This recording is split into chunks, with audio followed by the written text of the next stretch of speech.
basic synthesizers back in the day, 40 years ago, whatever, when Robert Moog and Don Buchla and those guys roamed the planet. They decided that it would be really cool to be able to control electronic oscillators and filters and things like that with voltage control. And if they could make little patch cables that would give you voltage control devices that could be plugged into these oscillators and filters and so forth, that would give the electronic musician a whole lot of choices, a big palette of things to choose from, and the ability to design some pretty bizarre things. So, in a system like this that we're looking at, you need something to generate sound. And typically we refer to those as oscillators, just meaning it's creating a oscillating waveform, hopefully tuned to a pitch that the human ear can hear. In this particular system, I've put a lot of my oscillators at the top of this thing here. Let's go with this very simple one here. This is actually a digital sourced oscillator. The sounds come from a digital source in it. And it has all sorts of interesting names that appear on this dial when you twist it. It's a very popular module. It's now out of circulation. A lot of Eurorack module makers do that. They'll make a module for a while, they get bored, and they start making something else. So Braids is part of something from a company called Mutable, which is a French company. And this oscillator's purpose in life when it was designed was to emulate or be able to recreate the sounds of 40 or 50 popular noise sources in electronic synthesis through the past 50 years.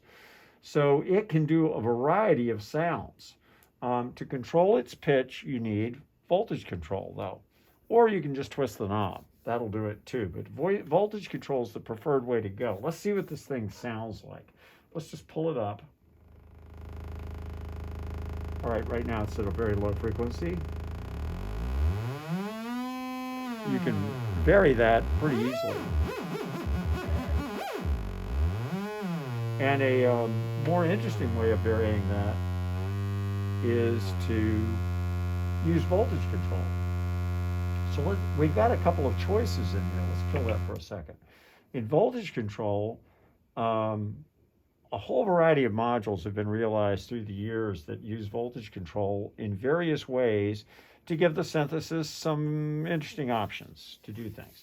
One of the simplest voltage control devices I can think of is a keyboard itself, like this little Arturia keyboard.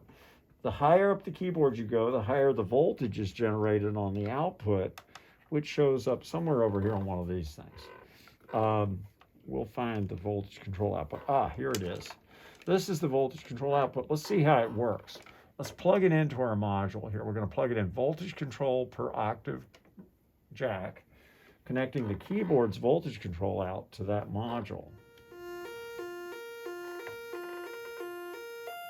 Now I have this in an arpeggiated mode, meaning it's going between the notes I hold down with my fingers. I can speed this up too. And so that gives you some pretty cool options as far as controlling that voltage control oscillator up there. If we don't want to use a keyboard, although you can do things like drop this down an octave. Pretty interesting. If we don't want to use that, we'd rather use something else. Let's say we want to use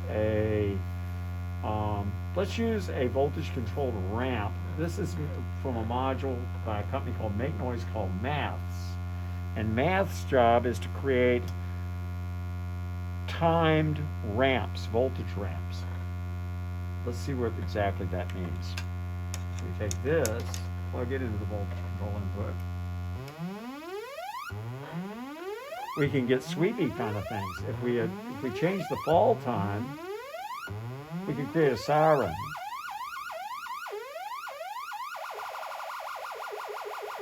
I'm sure we've all heard that on the streets of Richmond, but that's how you can do that, is by using a ramp to control the voltage of this thing.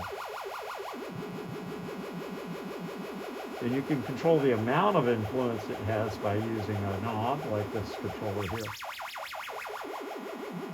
You can have a little bit of influence or a lot. You crank up the rise and fall times,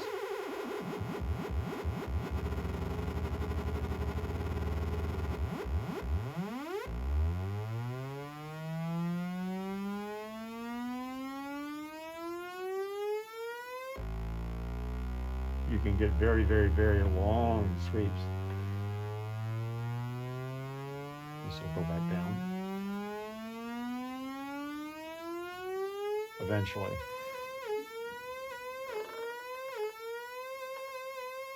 So you can get some really interesting things going.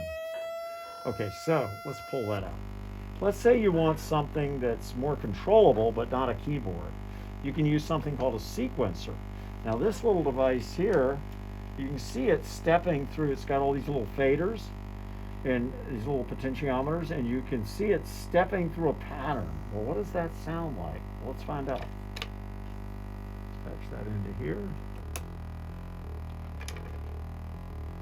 Now as it steps through each sequence here, we're getting different sounds. Let's change it up.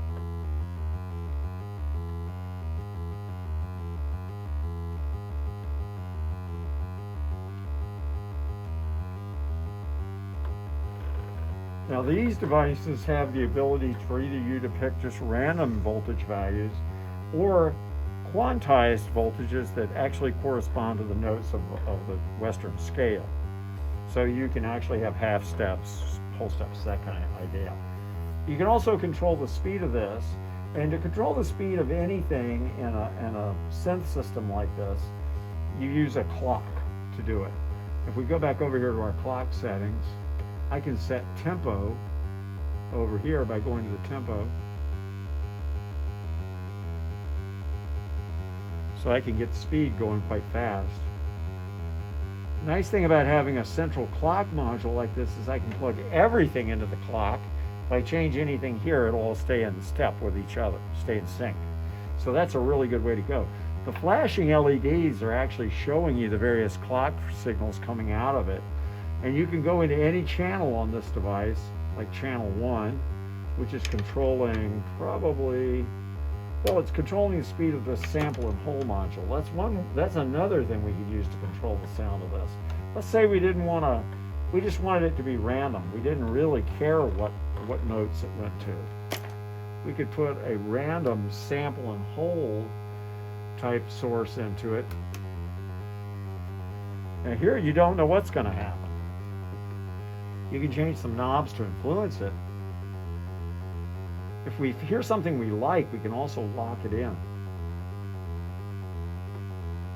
So it'll keep doing the same thing. But it's still a hint of randomness. You don't know quite what it's going to do. Let's say we want to change the clock speed of the random device. It's in input 1 of our clock generator. Listen to what happens.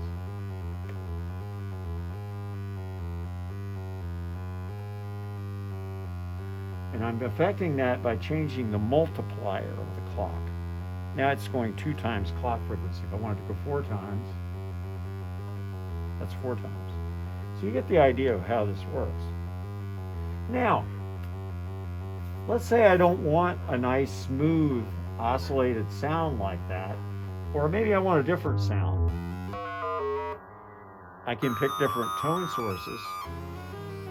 That's 3 voices, and I can actually adjust the difference between those voices.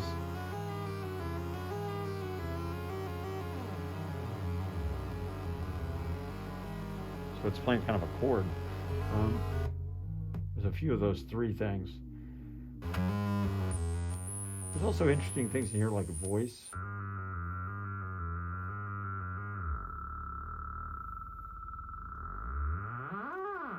Has sort of a vocal quality to it.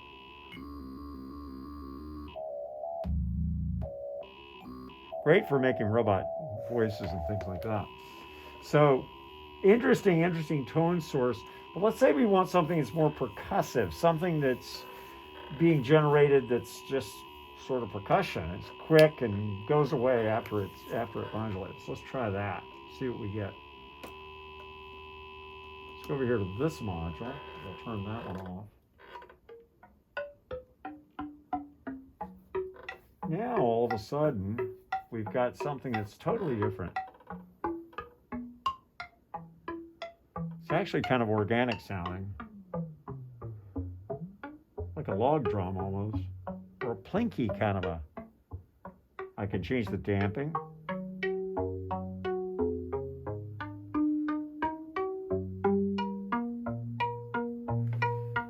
that brings us to another possibility. So we've got this nice little steppy sounding organic plinky thing. And now we want to add something like maybe an effect to it to emphasize the pluckiness of it, just to take advantage of that interesting plucky nature of it. So I'm using this reverb module here. And interestingly enough, even in a Eurorack system, the reverb is voltage controlled. So I could go back over here to my thing that was generating the ramps. Let's see if we can find that guy. He is here, the purple cable.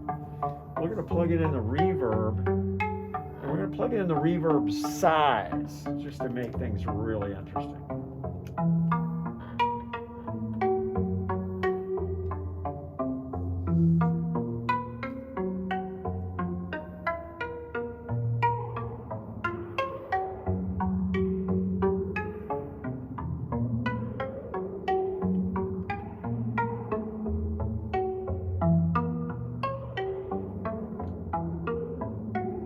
So you can get some really interesting underwatery sound and almost kind of reverb stuff by voltage controlling the actual reverb size. We don't know quite what's going to happen here. It's kind of interesting. We also have the ability to use an effect similar to maybe a repeat or a delay, that kind of thing. Let's see what happens if we do that. Let's switch it over.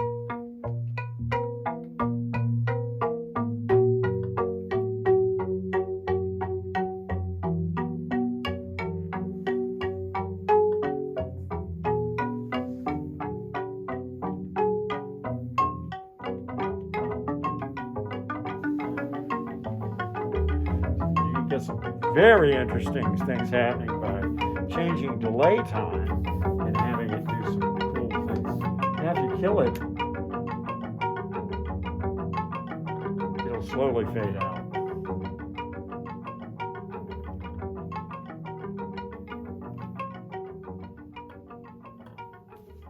by itself.